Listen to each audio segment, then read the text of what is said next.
স্বপ্নরা যখন প্রিয়জনের টানে ঘরে ফেরে তখন পুরো বাংলাদেশ যেন মেতে ওঠে উৎসবের শেষ মুহূর্তের প্রস্তুতিতে। শহরের যান্ত্রিক জীবনের সব ব্যস্ততা ফেলে কেউ এখনও ছুটছেন আপনজনের টানে, আবার কেউ বা ব্যস্ত শেষ সময়ের কেনাকাটায়। আমন্ত্রণ জানাচ্ছি ইস্পাহানি মির্জাপুর চা মুক্ত কণ্ঠে। আপনাদের সাথে আছে আমি মুহাজির হক। আমাদের আজকের বিষয় নগরীতে ঈদ। দর্শক, আমাদের আজকের এই আয়োজনটা কিছুটা ব্যতিক্রম। খুব স্বাভাবিকভাবেই রাত পোহালে ঈদ বলা যায় না, কারণ ঈদ এলেই আসলে রমজানের শেষ সময় যখন আমরা চাঁদটা দেখে ফেলি তখন থেকে কিন্তু ঈদের আমেজ শুরু হয়ে যায়। এবং এসব কিছু নিয়ে আপনাদেরকে আসলে শেষ সময়ের প্রস্তুতি কোথায় কি ঘটছে তা জানাবো এবং আমরাও জানবো। এবং তার জন্য আমাদের সাথে প্রথমেই সরাসরি আমরা একটু যেতে চাই। আমাদের সাথে যুক্ত আছেন ঢাকা দক্ষিণ সিটি কর্পোরেশনের সম্মানীয় প্রশাসক জনাব আব্দুস সালাম। আব্দুস সালাম, আশা করি আপনি আমাদের শুনতে পাচ্ছেন। আপনাকে স্বাগত আজকের মুক্ত কণ্ঠে।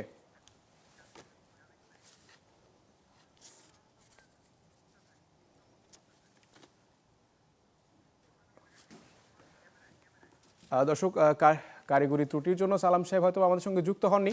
আমরা যেমনটা বলছিলাম, ঈদ এলে আমাদের শেষ সময়ের যে প্রস্তুতি, আমরা যখন চাঁদ উঠে যায় তখন থেকে কিন্তু ঈদের একটা আনন্দ শুরু হয়ে যায়। এবং সেটা হতে পারে শেষ সময়ের ঈদ যাত্রা, সেটা হতে পারে শেষ সময়ের ঈদের কেনাকাটা। আমরা খুব স্বাভাবিকভাবেই দেখে থাকি ঈদ এলে একেবারে যারা যান্ত্রিক জীবনের যে যত জটিলতা রয়েছে, যত ব্যস্ততা রয়েছে, সব কিছুকে পেছনে ফেলে সবাই যখন প্রিয়জনের টানে আপন নিরে ফিরে যায় তখন একটা ঈদ যাত্রার যে ঈদ আনন্দ সেটা তখন থেকেই শুরু হয়ে যায়। এবং এসব কিছু নিয়েই মূলত আজকে আমাদের আয়োজন। আমরা এখন আমাদের যে সারা বাংলাদেশে ছড়িয়ে ছিটিয়ে থাকা যে প্রতিনিধিরা রয়েছেন তাদের কিছু গল্প শুনবো, কথা শুনবো, তাদের কাছ থেকে আমরা জানবার চেষ্টা করব শেষ সময়ে তারা কেমন দেখেছেন। মূলত এবারের ঈদ যাত্রাকে কেন্দ্র করে স্বস্তির যে খবর আমরা শুনেছি, স্বস্তির ঈদ যাত্রায় শেষ সময়ে কিছু অস্বস্তির খবর আমাদেরকে ভুগিয়েছে। বিশেষ করে সদরঘাটের যে চিত্র আমরা দেখেছি সেটা এখনও আমাদের চোখে ভাসে, যদিও আমরা এসব কিছু দেখতে চাই না। এবং খুব স্বাভাবিকভাবেই আমাদের আজকের যারা অতিথি রয়েছেন তাদের কাছ থেকে আমরা জানবার চেষ্টা করব। শুরুতেই আবার একটু আমরা যেতে চাই ঢাকা দক্ষিণ সিটি কর্পোরেশনের সম্মানীয় প্রশাসক আব্দুস সালাম আমাদের সঙ্গে রয়েছেন। আব্দুস সালাম, আপনাকে স্বাগত আজকের মুক্ত কণ্ঠে।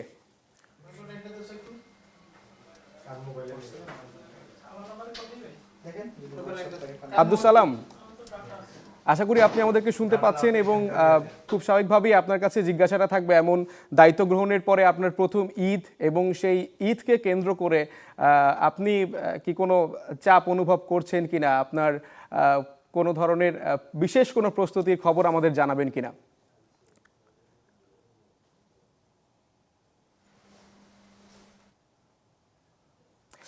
আমরা মনে হয় আব্দুস সালামের সঙ্গে যুক্ত হতে পারিনি এবারও, তবে বলতে চাই যে শেষ সময়ের ঈদের খবরাখবর জানানোর জন্যই আজকের মুক্ত কণ্ঠ নগরীতে ঈদ এই আয়োজনটি আমরা করতে চাচ্ছি। আমরা আব্দুস সালামের কাছে আসলে যাব এবং আপনাদেরকেও জানাবো এবারের বিশেষ করে নগরীতে ঈদকে কেন্দ্র করে বেশ কিছু পরিকল্পনার কথা আমরা জানি। বিশেষ করে জাতীয় ঈদগাহে এবার প্রধানমন্ত্রী তারেক রহমান, বিরোধী দলীয় নেতা ডক্টর শফিক সহ রাজনৈতিক নেতা কর্মী বিশিষ্টজনেরা তারা উপস্থিত থাকবেন। এবং আমরা এই সম্পর্কিত বেশ কিছু খবর আপনাদেরকে জানানোর জন্যই আজকের মুক্ত কণ্ঠটা আয়োজন করেছি। এবং আমরা এরই মধ্যে জানতে পেরেছি, আপনারাও জানেন যে আজকে কিন্তু নগরীতে বৃষ্টি আমরা দেখেছি, বৃষ্টির দেখা আমরা পেয়েছি। সে কারণেই খুব স্বাভাবিকভাবে ঘুরে ফিরে ঈদের দিন কি বৃষ্টি থাকবে কি না, ঈদের দিন নগরীতে যারা ঈদ উদযাপনে মেতে উঠবেন তাদেরকে বৃষ্টি কতটা আনন্দ দিবে কিংবা কতটা কারোর জন্য ভোগান্তির কারণও হয়তো বা হতে পারে, সেসব নিয়েই আমরা মূলত জানতে চাইব ঢাকা দক্ষিণ সিটি কর্পোরেশনের প্রশাসক আব্দুস সালামের কাছ থেকে। আমরা এই পর্যায়ে একটু চেষ্টা করতে চাই। জনাব আব্দুস সালাম, আপনি শুনতে পাচ্ছেন আশা করি এবার?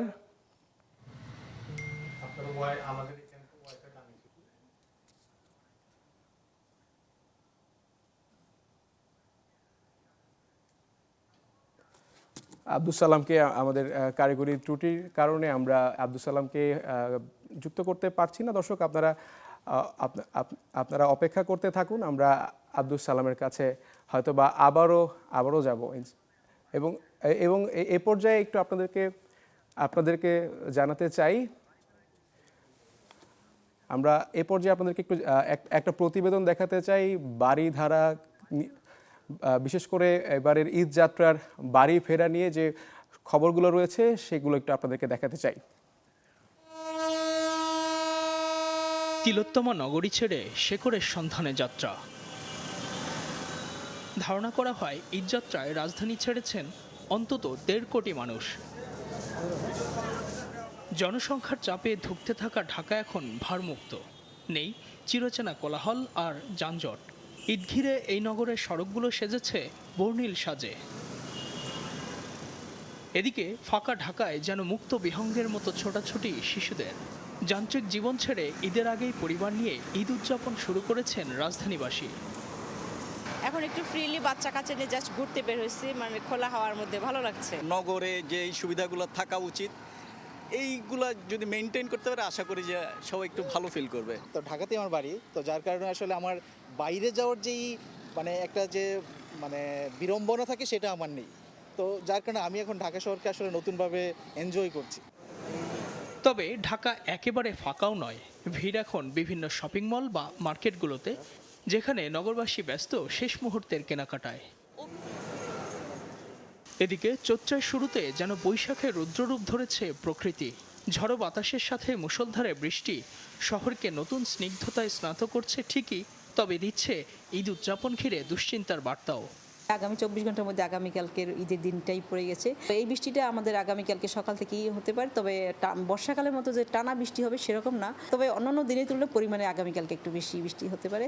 আগামী পরশুদিন কিছুটা থাকবে, তবে আগামী ২৩ তারিখ থেকে অনেকটাই মানে কমে আসবে, মানে তাপমাত্রা তখন বেড়ে যাবে। রাজধানীতে ঈদের প্রধান জামাত অনুষ্ঠিত হবে জাতীয় ঈদগাহ ময়দানে সকাল 8:30টায়। জাতীয় মসজিদ বাইতুল মোকাররমে ঈদের 5টি জামাতের প্রথমটি অনুষ্ঠিত হবে সকাল 7টায়, আর সর্বশেষটি সকাল 11:15টায়। এছাড়া আগারগাঁওয়ের পুরনো বাণিজ্য মেলার মাঠে এবারও ঈদের জামাতের আয়োজন করছে ঢাকা উত্তর city corporation. Ijaz Shoumik, channel 24, Dhaka. দর্শক, বাড়ি ফেরার একটি প্রতিবেদন আমরা দেখছিলাম সহকর্মী ইজাজ শৌমিকের।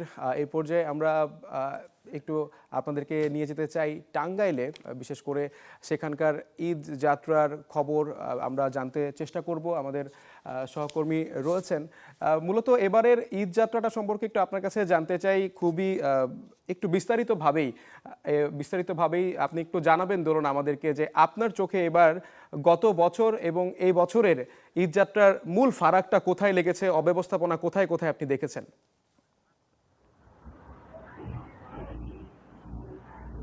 ধন্যবাদ আপনাকে। আমি এই মুহূর্তে রয়েছি ঢাকা টাঙ্গাইল যমুনা সেতু মহাসড়কের আশিকপুর বাইপাস এলাকাতে। প্রতি বছর কিন্তু এই যে ঈদে ঘরমুখী মানুষের একটাই সংখ্যা থাকে এই ঢাকা টাঙ্গাইল মহাসড়ক দিয়ে ঘরে ফেরা নিয়ে। তারা কিন্তু যে সকল মানুষ রয়েছেন ঘরমুখী মানুষ, তারা কিন্তু ঈদে স্বজনদের সাথে ঈদ ভাগাভাগি করার জন্য তারা গ্রামের বাড়িতে যায়, কিন্তু এই গ্রামের বাড়ি যাওয়ার ঠিক 1 দিন বা 2 দিন আগে কিন্তু এই মহাসড়কে অনেকটা ভোগান্তি নিয়েই তারা গ্রামের বাড়ি যান। এই মহাসড়কটি নিয়ে দীর্ঘদিনে তাদের তিক্ত অভিজ্ঞতা রয়েছে। আমি যদি বলি, গত বছরও এই মহাসড়কে দীর্ঘ যানজটের সৃষ্টি হয়েছিল, সেখানেও কিন্তু এই মহাসড়কে যারা চালক রয়েছেন, যাত্রী রয়েছেন, তারা কিন্তু অনেকটাই ভোগান্তির মধ্যে ছিলেন এবং 22-23 ঘন্টা পরে কিন্তু এই রাস্তাটি স্বাভাবিক হয়েছিল। এরপরে আমি যদি এ বছরের কথা বলি, মূলত সরকারি ছুটি ছিল গত 17 তারিখ। 17 তারিখের আগে 15 তারিখ থেকে কিন্তু এই মহাসড়ক দিয়ে মানুষের যে যানবাহন এবং মানুষের চলাচল অনেকটাই বেড়ে যায়। আপনাকে আমি একটু জানিয়ে রাখি, এই মহাসড়ক দিয়ে সাধারণ দিনগুলো আছে সেইখানে কিন্তু 15 থেকে 20,000 যানবাহন চলাচল করে এবং যমুনা সেতু টোল প্লাজায় রেকর্ড অনুযায়ী এই বছর কিন্তু সর্বোচ্চ গত 500 দিনের যে রেকর্ড সেই অনুযায়ী তাদের রেকর্ড অনুযায়ী 51,000-এর উপরে কিন্তু যানবাহন চলাচল করেছে এবং এর আগের বছর কিন্তু সর্বোচ্চ রেকর্ড পরিমাণ 66,000-এর উপরে কিন্তু গাড়ি চলাচল করেছে। এই মহাসড়কটি কিন্তু এই ঢাকা টাঙ্গাইল মহাসড়ক শুধু নয়, এটি কিন্তু এই উত্তরাঞ্চল সহ 23টি জেলার মানুষের একটি প্রধান সড়ক এটি, যেটি ঈদে ঘরমুখী মানুষের চাপ অনেকটা বেড়ে যায়। এবছর পর্যায়ক্রমে গার্মেন্টস ছুটির আগে কিন্তু অনেকটাই যানবাহনের চাপ ছিল, পরবর্তী সেটা কয়েক গুণ বেড়ে যায়। 17 তারিখের পর বিকেলের পর থেকে কিন্তু এটা আরো বাড়তে থাকে। এক পর্যায়ে যে আমরা এখানে যারা মাঠকর্মী আছি, সংবাদকর্মী আছি, আমরা এখানে সংবাদ সংগ্রহের জন্য যখন আমরা এই মহাসড়কগুলোতে কাজ করেছি, তখন আমরা যে মূল জিনিসটা পেয়েছি যে বিগত দিনেও যে এই যে ঢাকা টাঙ্গাইল মহাসড়কের এলেঙ্গা থেকে যমুনা সেতু পর্যন্ত 13.6 কিলোমিটার যে সড়কটি রয়েছে, এটি মহাসড়ক উন্নয়ন প্রকল্পের একটি কাজ চলমান রয়েছে।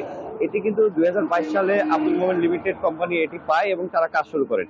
কিন্তু বিগত 2 দফায় তাদের এই মেয়াদ শেষ হলেও তারা কিন্তু কাজটি শেষ করতে পারেনি, যে কারণে এই ঢাকা টাঙ্গাইল মহাসড়কের যমুনা সেতু থেকে এলেঙ্গা পর্যন্ত প্রায় 14 কিলোমিটার অংশের দীর্ঘ যানজটের সৃষ্টি হয় এই মহাসড়ক কেন্দ্র করে, এই উন্নয়ন কাজকে কেন্দ্র করে। এবছর যে বিষয়টি হচ্ছে, এলেঙ্গার যে বাস স্ট্যান্ড রয়েছে সেখানে ফ্লাইওভারের কাজ চলমান রয়েছে, যে কারণে আমি সাধারণ যাত্রী এবং চালকদের সাথে কথা বলেছি, তারাও জানিয়েছেন যে এই ফ্লাইওভারের কারণে অসময়ে ঈদের আগে এখানে যানজটের সংখ্যা হতে পারে। তবে এই যানজট নিরসনের জন্য জেলা পুলিশ প্রশাসন তারা সার্বিকভাবে কাজ করেছেন। তারা প্রায় 1000 সদস্য এই মাঠে, এই যে মহাসড়কটি রয়েছে, মহাসড়কের 65 কিলোমিটার এলাকায় তারা ছিলেন, তারা সার্বিকভাবে কাজ করে গেছেন। তারপরেও এবছর এই ঈদের একদিন আগে অর্থাৎ গতকাল কিন্তু মধ্যরাত থেকে এইখানে ব্যাপক ধরনের ঝামেলা তৈরি হয়, বিশেষ করে ফিটনেসবিহীন যে গাড়িগুলো। এবছর সরকারিভাবে ঘোষণা দেওয়া হয়েছিল যে ফিটনেসবিহীন গাড়িগুলো মহাসড়কে তারা চলতে দেবেন না। তারপরেও কিন্তু অনেক ফিটনেসবিহীন গাড়ি এই মহাসড়কে এবার ঈদে ঘরমুখী মানুষকে নিয়ে তারা বিভিন্ন গন্তব্যে গিয়েছেন, এবং এই গন্তব্যে যাওয়ার ফলেই কিন্তু, বিশেষ করে আমি যদি বলি, যমুনা সেতুর উপরে গত 24 ঘন্টা আগেও তাদের দেওয়া তথ্য মতে 17টি গাড়ি বিকল হয়ে যায়, যে কারণে কিন্তু এই যখন একটা সেতুর উপরে গাড়ি থাকে, এই গাড়িটা সরানোর জন্য প্রায় আধা ঘন্টা 45 মিনিট সময় লাগে, যে কারণে টোটাল ব্রিজটা বন্ধ হয়ে যায় এবং টোল প্লাজা বন্ধ রাখা হয়। গত 24 ঘন্টায় 1 ঘন্টার উপরে বন্ধ ছিল টোল। দোলন, ধন্যবাদ আপনাকে, অসংখ্য ধন্যবাদ। ঢাকা টাঙ্গাইল মহাসড়কের কথা আমরা জানছিলাম, এবং বিশেষ করে এবারও যমুনা সেতুতে যে রেকর্ড পরিমাণ টোল আদায়, সেই বিষয়টা আমরা জানলাম আমাদের সহকর্মীর কাছ থেকে। এ পর্যায়ে দর্শক, আমরা আবারও আপনাদেরকে একটু নিয়ে যেতে চাই রাজধানীতে, এবং ঘুরে ফিরে যেমনটা শুরু করছিলাম যে এবারের ঈদকে কেন্দ্র করে কিন্তু ঈদগাহগুলোও প্রস্তুত হয়ে গেছে, এবং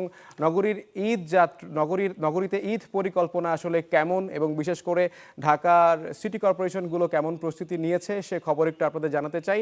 আমাদের সঙ্গে যুক্ত হয়েছেন ঢাকা দক্ষিণ সিটি কর্পোরেশনের প্রশাসক আব্দুস সালাম। আব্দুস সালাম, আপনাকে স্বাগত। আপনাকে আমরা যুক্ত করতে পেরেছি আমাদের সাথে। আপনার কাছে একেবারেই সরাসরি প্রশ্নটা করে ফেলি যে দায়িত্ব নেবার পর আপনাদের প্রথম ঈদ, আপনি কোনো চাপ অনুভব করছেন কিনা, প্রস্তুতির গল্পটা একটু জানতে চাই আপনার কাছে। এই লাগাও কেন?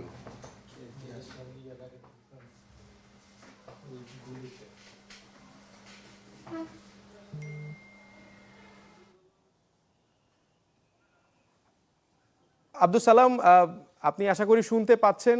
আমরা আপনার কাছে জানতে চাচ্ছিলাম যে এবার আপনাদের প্রথম ঈদ দায়িত্ব নেবার পর সেই ঈদের প্রস্তুতির গল্পটা জানতে চাই, এবং কোনো চাপ অনুভব করছেন কিনা প্রথম হিসেবে। আপনাকে ধন্যবাদ। এবার আমাদের নির্বাচিত সরকার দায়িত্ব নেওয়ার পরে, এবং আমাদের প্রধানমন্ত্রী তারেক রহমান দায়িত্ব নেওয়ার পর থেকে আসলে একের পর এক তিনি কাজ করে যাচ্ছেন।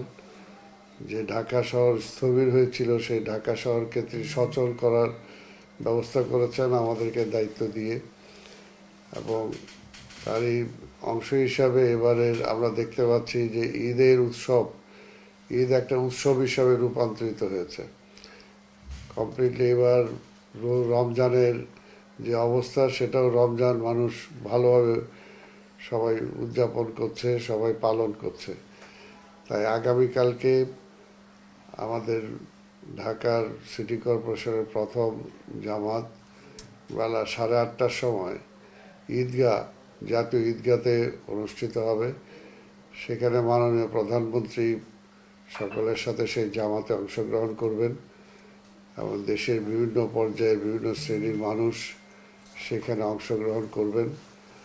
আমরা আশা করব প্রায় 35 থেকে 40 হাজার মানুষ সেখানে নির্বিঘ্নে ঈদের জামাত করতে পারবেন এবং জামাতের শেষে মাননীয় প্রধানমন্ত্রীর সাথে সবার কুশল বিনিময় হবে।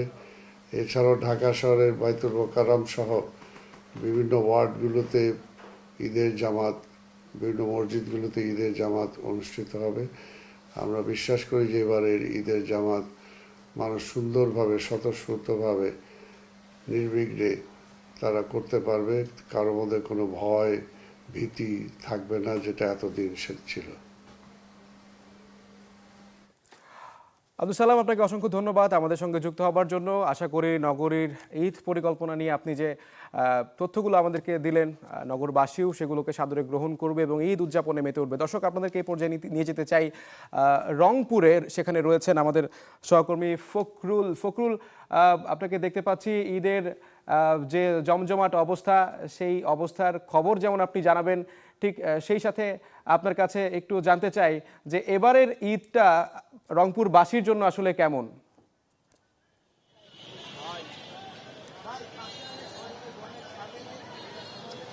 শুরুতে আপনাকে জানিয়ে দিই, সেটি হচ্ছে যে ঈদ যাত্রা যেটি ঢাকা থেকে যারা ঘরে ফিরেছেন বা বাসায় ফিরেছেন, বাড়িতে ফিরেছেন, প্রিয়জনের কাছে ফিরেছেন, সেই যাত্রাটা একেবারে যে ভালো সেটি বলা চলে না। কারণ রংপুরের আসলে বগুড়ার সান্তাহারে যে দুর্ঘটনাটি ঘটেছে, ট্রেন দুর্ঘটনা, 9টি বগি লাইনচ্যুত হয়েছে, সেই কারণে উত্তরবঙ্গের একাংশের আসলে ট্রেন চলাচল কিছুটা কিন্তু বিঘ্নিত হয়েছিল।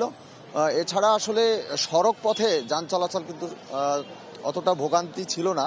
কিন্তু যাত্রীদের থেকে আমরা যে অভিযোগ পেয়েছি, যারা এখানে ফিরেছে তাদের থেকে, তারা বলেছেন যে ভাড়া আসলে অনেক বেশি নেওয়া হয়েছে।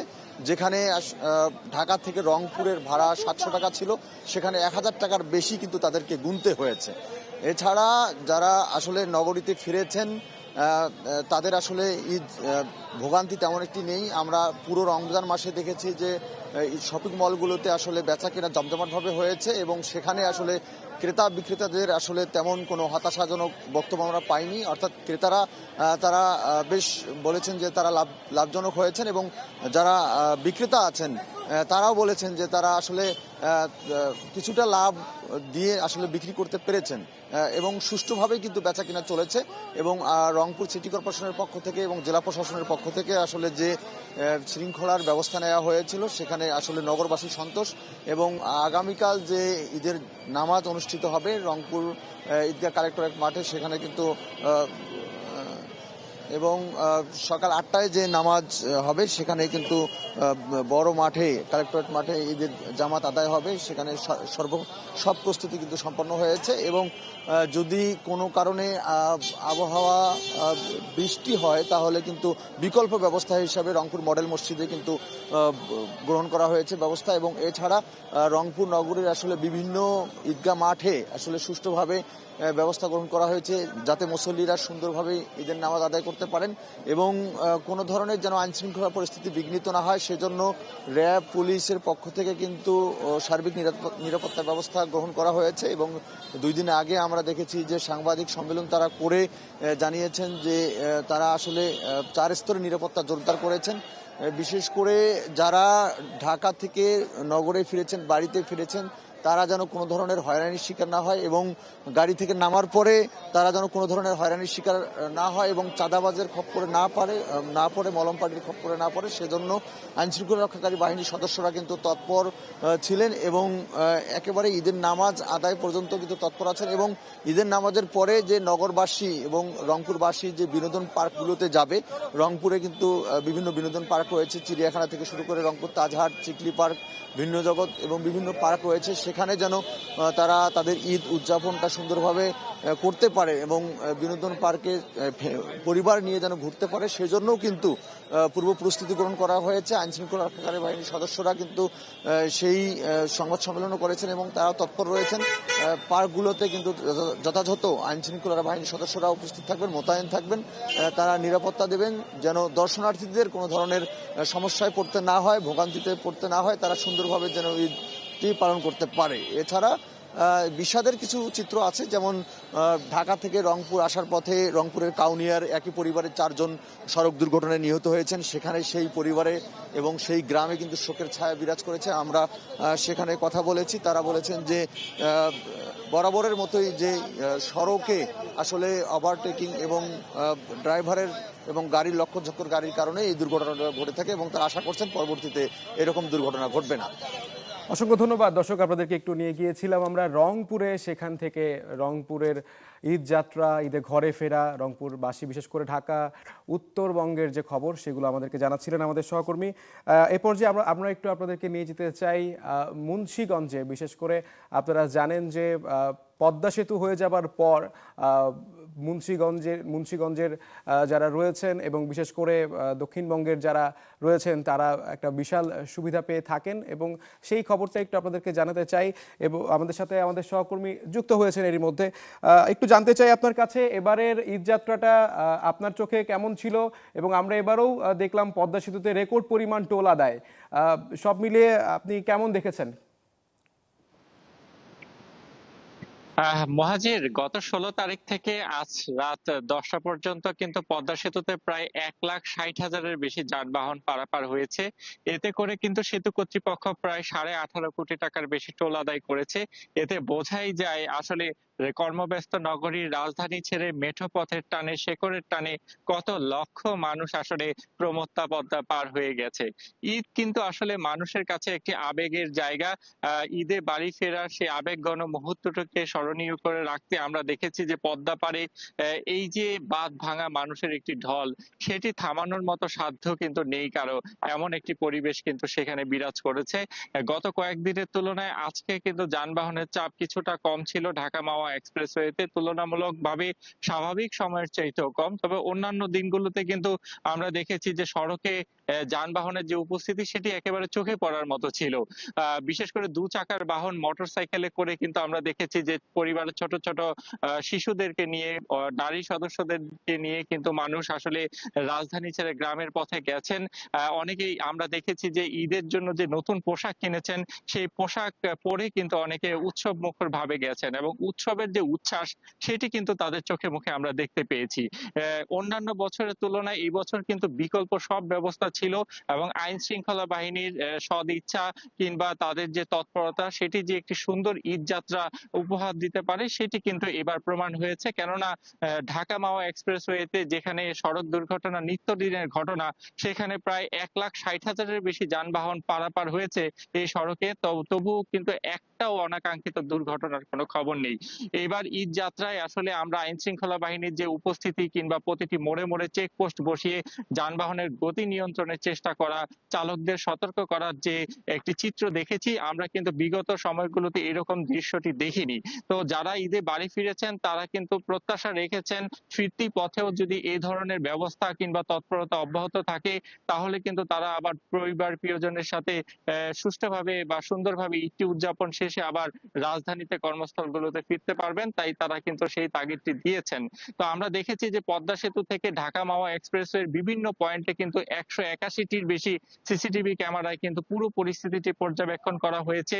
এবার ঈদ যাত্রায় বাড়ি ফেরা মানুষের মধ্যে কিন্তু একটা ভিন্ন রকম উচ্ছ্বাস ছিল। আমরা দেখেছি যে যেভাবে পেরেছেন খোলা ট্রাকে, বাসের ছাদে করেও কিন্তু অনেকে গেছেন। যা বিভিন্ন যানবাহনের পাশাপাশি আমরা দেখেছি যে যাত্রী বোঝাই করে। ধন্যবাদ। দর্শক, আমরা আসলে স্বস্তির ঈদ যাত্রার খবরই শুনছিলাম মুন্সিগঞ্জ থেকে। তবে ইস্পাহানী মির্জাপুর চা মুক্ত কণ্ঠে নিয়ে নিচ্ছে একটা ছোট্ট বিরতি, সঙ্গেই থাকুন। স্বাগত আরও একবার ইস্পাহানী মির্জাপুর চা মুক্ত কণ্ঠে। দর্শক, আপনারা দেখছেন চ্যানেল 24 এবং আমাদের আজকের মুক্ত কণ্ঠের বিষয় নগরীতে ঈদ। আমরা আপনাদেরকে জানাচ্ছিলাম দেশের নানা প্রান্তের ঈদের খবর এবং বিশেষ করে শেষ সময়ের যে ঈদের প্রস্তুতিগুলো থাকে। অনেকেই ঈদ যাত্রাও করে থাকেন, ঠিক সেই সাথে অনেকেই এই চাঁদ রাতে ঈদের কেনাকাটাও করে থাকেন। দর্শক, আপনাদেরকে এখন একটু নিয়ে যেতে চাই খুলনায়। সেখানে আমাদের প্রতিনিধি বিল্লাল হোসেন সজল রয়েছেন। আমরা ব্যাপক ভিড় দেখতে পাচ্ছি। সজল, আপনার পেছনে কেনাকাটার ধুম লেগেছে মনে হয়, কি বলবেন?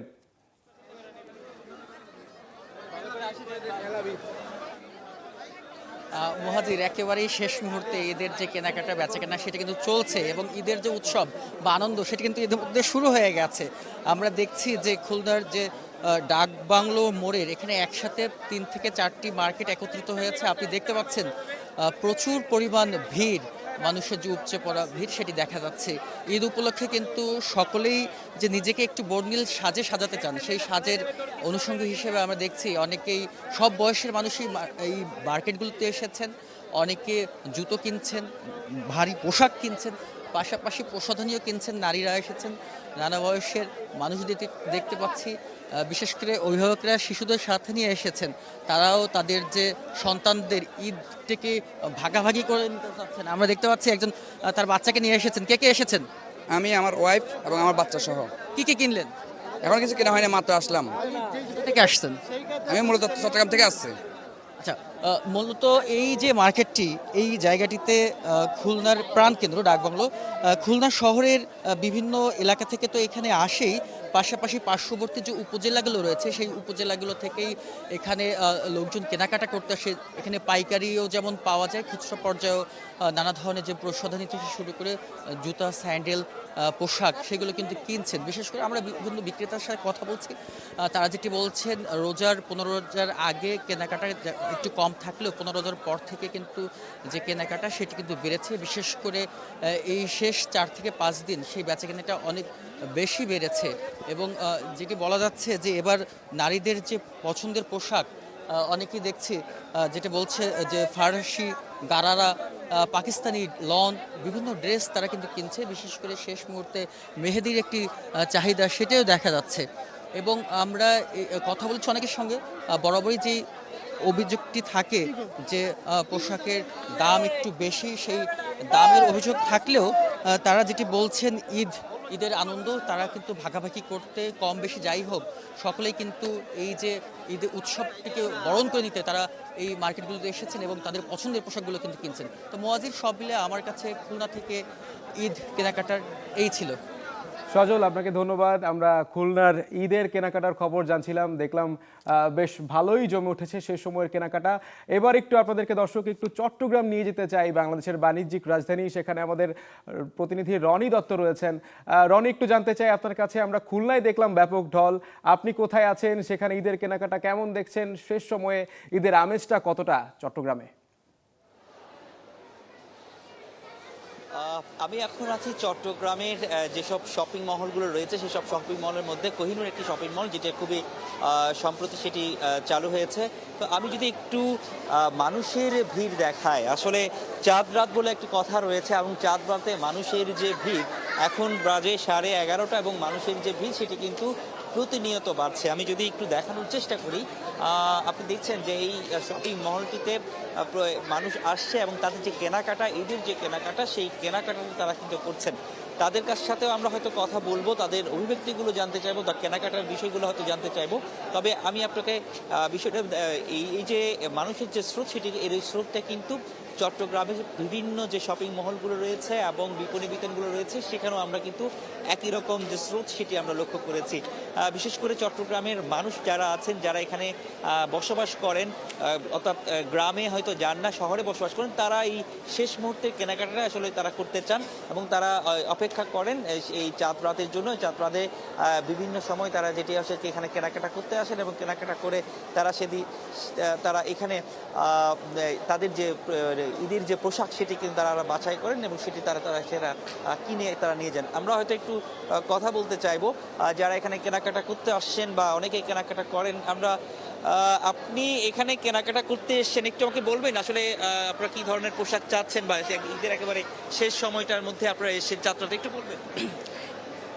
শেষ সময়ে আসার পেছনে রিজনটা হচ্ছে কাজ ছিল, ব্যস্ততা ছিল, একেবারেই সময় করে উঠতে পারছিলাম না আসবো।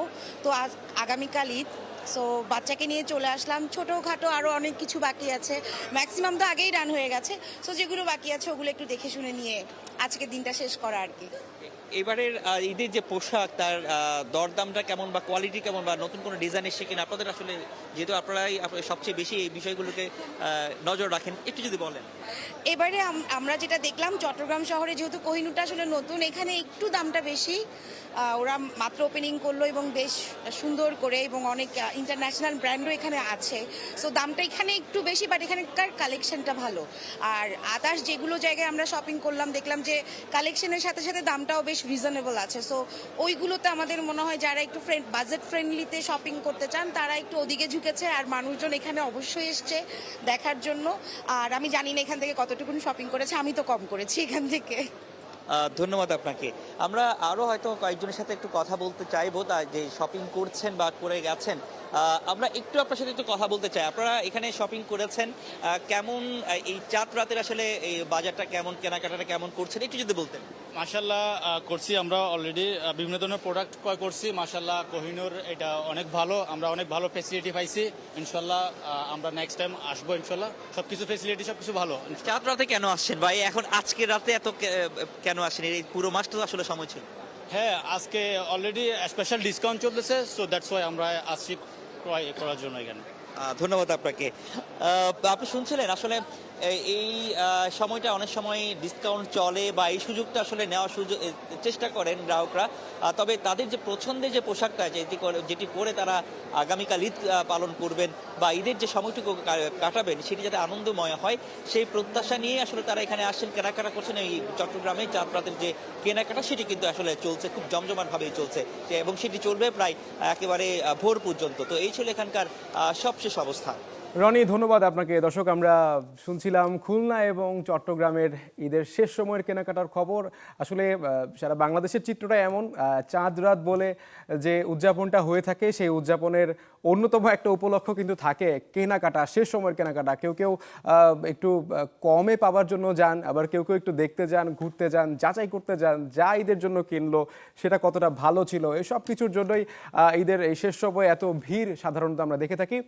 দর্শক, আমরা আপনাদেরকে এরকম ঈদের শেষ সময়ের যাত্রার অনেক খবরই জানাবো ঈদগাহের প্রস্তুতির কথাও। তবে এই পর্যায়ে নিয়ে নিচ্ছি আরও একটি বিরতি। আপনারা দেখছেন ইস্পাহানি মির্জাপুর চা মুক্তকণ্ঠ। স্বাগত আরও একবার ইস্পাহানি মির্জাপুর চা মুক্তকণ্ঠে। দর্শক, আপনারা দেখছেন চ্যানেল 24। আমরা আপনাদেরকে আজকে আমাদের যে মুক্তকণ্ঠের যে আয়োজন একটু ব্যতিক্রমভাবে আমরা সাজিয়েছি এবং জানাবার চেষ্টা করছি আপনাদের। বলা যায় এক কথায় চাঁদ রাতের খবর, এবং সেখানেই ঘুরে ফিরে আসে ঈদগাহের প্রস্তুতিটা কেমন। আমরা এখন একটু দর্শক আপনাদেরকে নিয়ে যেতে চাই দিনাজপুরে। আপনারা জানেন সেখানে বিশাল যে ঈদগাহ রয়েছে এবং সেই ঈদগাহ কেন্দ্রিক আমরা সারা বছরই দেখি একটা বিনোদন কেন্দ্রে পরিণত হয়েছে দিনাজপুরের ঈদগাহ। আমাদের সঙ্গে আমাদের সহকর্মী বিপুল সরকার সানি রয়েছেন। বৃষ্টি হচ্ছে দেখতে পাচ্ছি। সানি, আগামীকালকের চিত্রটা তাহলে কেমন থাকবে, কি বলবেন? দিনাজপুর যে বড় শহীদ ময়দান সেটি 22 একর আয়তনের, অর্থাৎ এত বড় আয়তনের আমার বেশি তো নয়, বরং ইসলাম মহাদেশের মধ্যেও একটি। কিন্তু আজকে হঠাৎ করে এই বৃষ্টি নেমেছে, ফলে আগামীকাল বৃষ্টি বাধা দিতে পারে এমনকি আশঙ্কা রয়েছে। আপনাদের প্রস্তুতির বিষয়টি জানাই যে দিনাজপুরে এই ঈদগাহ ময়দানের ভিতরে ব্যাপক প্রস্তুতি গ্রহণ করা হয়েছে। প্রতি বছরে লাখো মুসলিমের যে সমাগম হয় এই ধরনের প্রস্তুতি এখন পর্যন্ত রয়েছে। মোট 20টি প্রবেশদ্বার দিয়ে এখানে যারা মুসলিম রয়েছেন তারা প্রবেশ করতে পারবেন।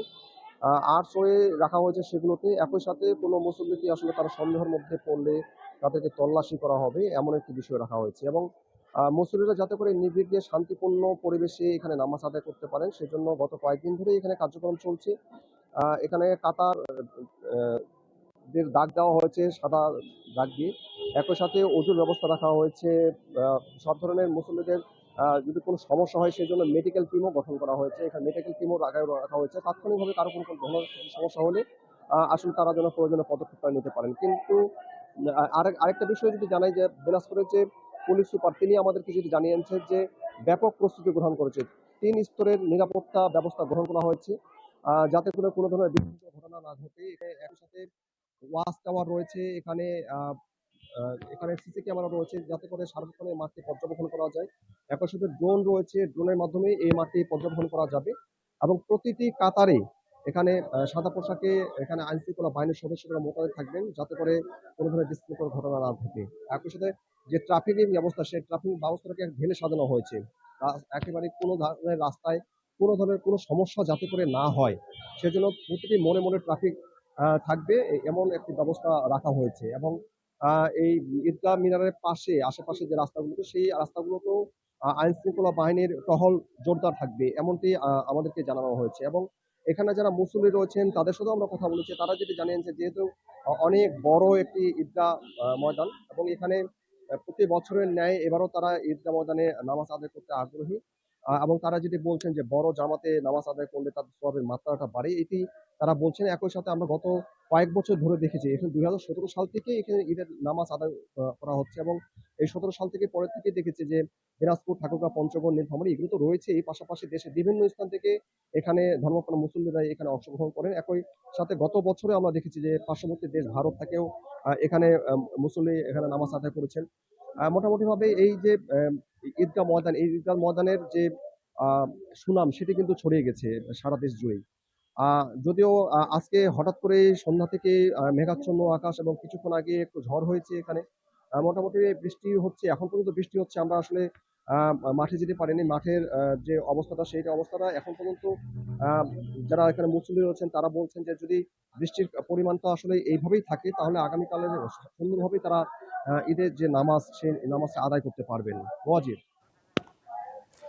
আমাদের সানি, ধন্যবাদ আপনাকে। দর্শক, সানি আমাদেরকে জানাচ্ছিলেন দিনাজপুরের যে বিশাল ঈদগাহ ময়দান রয়েছে এবং দেশব্যাপী এবং সারা বিশ্বে এটি মোটামুটি সমাদৃত বলা যায়, সেখানকার প্রস্তুতির খবর জানাচ্ছিল। আমরা দর্শক আপনাদেরকে আরও একবার আরেকটি ঈদ যাত্রায় ঘরে ফেরার খবর সম্পর্কে জানাতে চাই। আমাদের সাথে এখন যুক্ত হবেন, আবার একটু রাজধানীতে দর্শক আপনাদেরকে নিয়ে যেতে চাই। আমাদের সঙ্গে যুক্ত হবেন সহকর্মী দেলোয়ার দোলন। দোলন, আপনাকে দেখতে পাচ্ছি মহাখালী বাস টার্মিনালে আপনি রয়েছেন। আমরা দিনব্যাপী দেখেছিলাম আজকে বেশ ফাঁকা ছিল মহাখালী বাস টার্মিনাল। এখান থেকে ঢাকা, ময়মনসিংহ অঞ্চলের মানুষজনের যাতায়াত। আপনি এখন সেখানকার কি অবস্থা দেখতে পাচ্ছেন? শেষ সময়ের ঘরে ফেরার খবরটা একটু জানতে চাই।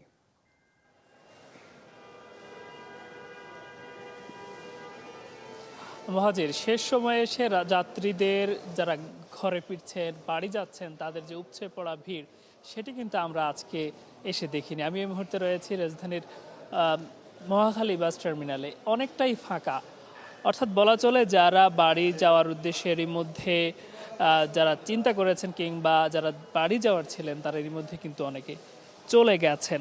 আমরা রাজধানীর অধিকাংশ যে বাস টার্মিনালগুলো রয়েছে সেখানে ঘুরেছে, সেখানের চিত্র অনেকটা একই। যদি জানাই যে আপনি জানেন যে আজকে শেষ দিন, রাত পোহালেই পবিত্র ঈদ উল ফিতর। এর মধ্যে কিন্তু আমি যেটা বলছিলাম, পরিবারের সঙ্গে ঈদ আনন্দ ভাগাভাগি করতে ঢাকা ছেড়ে গেছেন লাখ লাখ মানুষ। এবারের ঈদের যে দীর্ঘ ছুটি, যে কারণকে যে সুযোগকে কাজে লাগিয়ে অধিকাংশ মানুষই আগে ঢাকা ছেড়েছেন কিংবা সময় নিয়ে ছেড়েছেন। এমন অনেককে আমরা পেয়েছি যারা পরিবার পরিজনকে হয়তো আগেই বাড়ির উদ্দেশ্যে পাঠিয়ে নিজেই শুধুমাত্র এককভাবে রওনা হয়েছেন।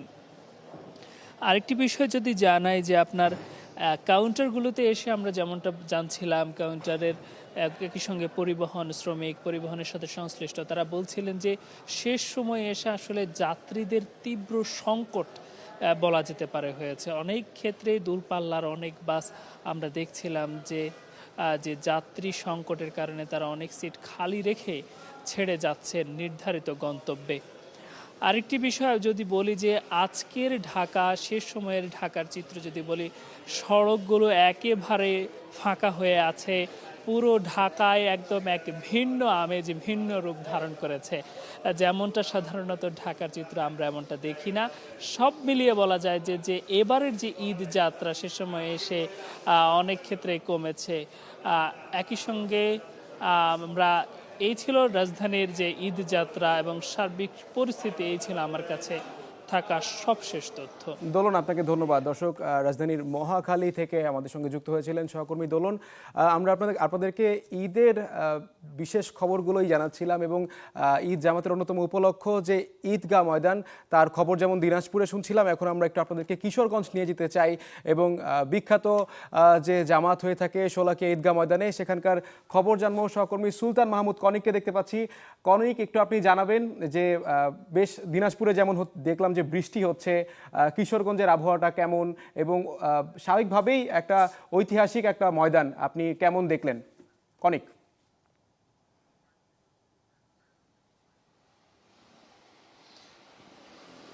মহাজির, বলে রাখি যে এটি একটি ঐতিহাসিক শোলাকিয়া ঈদগাহ ময়দান এবং এই ঐতিহাসিক শোলাকিয়া ঈদগাহ ময়দানে প্রতি বছরই এই ঈদুল ফিতরে নামাজ আদায়ের জন্য মুসল্লিরা কিন্তু দলে দলে এই মাঠে নামাজ আদায় করতে আসেন। এই মুহূর্তে যে চিত্র সেটি হচ্ছে যে মেঘাচ্ছন্ন আকাশ আছে, কিন্তু এখনো পর্যন্ত বৃষ্টি কিন্তু হয়নি। তবে ধারণা করা হচ্ছে যে আগামীকাল বৃষ্টি হতে পারে, এমন একটি ধারণা করা হচ্ছে, পূর্বাভাস যেটি বলছে আর কি। সেই ক্ষেত্রে যে বিষয়টি রয়েছে যে সার্বিক যে নিরাপত্তা ব্যবস্থা, এই লাখ লাখ মুসল্লির সমাগমকে ঘিরে 4 স্তরের নিরাপত্তার যে ব্যবস্থা সেটি কিন্তু নিয়ে রাখা হয়েছে। ঈদগাহ পরিচালনা কমিটি যারা আছেন, মাঠ পরিচালনা কমিটি, তাদের পক্ষ থেকে, প্রশাসনের পক্ষ থেকে সমন্বয় করে যে নিরাপত্তা ব্যবস্থা সেটি নিশ্চিত করার জন্য সর্বোচ্চ নিরাপত্তা ব্যবস্থা গত 1 মাস ধরে এটি নিয়ে কাজ করছে। বলে রাখি যে এটি একটি খোলা প্রান্তর, অর্থাৎ এই শোলাকিয়ার অন্যতম ঐতিহ্য হচ্ছে যে এটি অনেক পুরনো এবং এখানে একসাথে কয়েক লাখ লোক একসাথে নামাজ আদায় করে থাকেন এবং ধর্মীয় মুসলমানদের একটি বিশ্বাসের জায়গা। সেটি হচ্ছে যে লাখো মুসল্লির সাথে একসাথে নামাজ আদায় করলে তাদের দোয়া কবুল হয়, এমন একটি ধর্মীয় বিশ্বাস থেকে প্রতি বছরেই দূর দূরান্ত থেকে মানুষজন এই শোলাকিয়ার ঐতিহাসিক মাঠে নামাজ আদায় করতে আসেন। আগামীকাল সকাল 10টায় একটি মাত্রই এই ঈদগাহে নামাজ অনুষ্ঠিত হয়ে থাকে এবং সকাল 10টায় সেই নামাজটি অনুষ্ঠিত হবে। আমরা দেখেছি যে শুধুমাত্র এই শোলাকিয়া মাঠে নামাজ আদায় করার জন্য অনেকে গতকাল থেকেও অনেকে তাদের আত্মীয় স্বজনের বাড়িতে এবং আজকেও রাতে অনেক মানুষজন তারা এই মাঠের আশপাশে এসে তারা অবস্থান করছেন, অনেকে হোটেলে উঠেছেন এবং এই সমস্ত মুসল্লিদের থাকা খাওয়ার থেকে শুরু করে আরও আনুষঙ্গিক যে ব্যবস্থা, যদি কেউ সহযোগিতা চেয়ে থাকে সেটিও ঈদগাহ পরিচালনা কমিটির যারা রয়েছেন, শোলাকিয়া পরিচালনা কমিটি যারা আছেন তাদের পক্ষ থেকে সেই সহযোগিতা করা হচ্ছে। 4 স্তরের নিরাপত্তা ব্যবস্থা রাখা হয়েছে। আগামীকাল সুষ্ঠুভাবে এই ঈদের জামাত অনুষ্ঠিত হবে এবং মানুষজন যারা আছেন তারা এই ঈদের জামাতে অংশ নেবেন, সেজন্য প্রস্তুত এবং সবাই অপেক্ষায় আছেন। মহাজির, কনিক, আপনাকে অসংখ্য ধন্যবাদ। দর্শক, ঐতিহাসিক শোলাকিয়া যে ঈদগাহ ময়দান রয়েছে সেখানকার কথা আমরা জানছিলাম এবং এই শোলাকিয়া ঈদগাহ ময়দানকে ঘিরে মানুষের কিন্তু আগ্রহের শেষ নেই, সহকর্মী কনিক যেমনটা জানাচ্ছিলেন। এবং এসব কিছু নিয়েই মূলত আজকে আমাদের ইস্পাহানি মির্জাপুর চা মুক্তকণ্ঠের আয়োজন ছিল। বিশেষ করে একটা বিষয় না বললেই নয়, এই ঈদের আগের যে রাত, সেই রাতের পুরো আবহটা কিন্তু এসবকে কেন্দ্র করে। আর এই ছিল আজকের আমাদের ইস্পাহানি মির্জাপুর চা মুক্তকণ্ঠ এবং আপনাদেরকে এতক্ষণ সাথে থাকবার জন্য ধন্যবাদ। আপনারা সবাই ভালো থাকবেন, সুস্থ থাকবেন। আশা করি আপনাদের সকলের ঈদে ফেরার গল্পটাও, যেমন স্বস্তির ঈদের যাত্রা আপনাদেরকে খবর জানিয়েছি, একই সাথে ঈদে ফেরার খবরটাও আশা করি স্বস্তিরই হবে।